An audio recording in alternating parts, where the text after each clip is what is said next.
মিয়ানমারের মন রাজ্যের বেলিন টাউনশিপে জান্তা বাহিনীর কৌশলগত মায়েপালে ঘাঁটি দখল করে নিয়েছে ন্যাশনাল লিবারেশন আর্মি নেতৃত্বাধীন বিদ্রোহী যোদ্ধারা।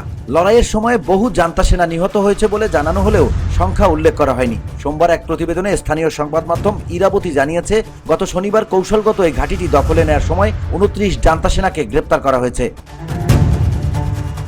People's defence force PDF, Bamar People's Liberation Army এবং ফোর্স ফর ফেডারেল ডেমোক্রেসি এর যোদ্ধারা দেশটির প্রাচীনতম জাতিগোষ্ঠী বিপ্লবী গোষ্ঠী কারেন ন্যাশনাল ইউনিয়নের সশস্ত্র শাখা কেএনএল এর নেতৃত্বে ছিল।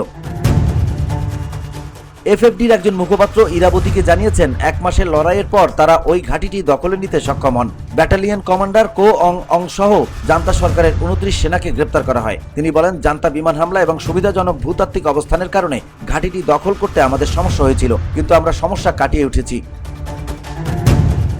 বিপিএলে প্রকাশিত একটি ভিডিওতে দেখা গেছে প্রতিরোধ যোদ্ধারা ঘাঁটিতে হামলা চালাচ্ছে এবং জান্তা বাহিনীর সদস্যদের টেনে হিচড়ে বের করে আনছে।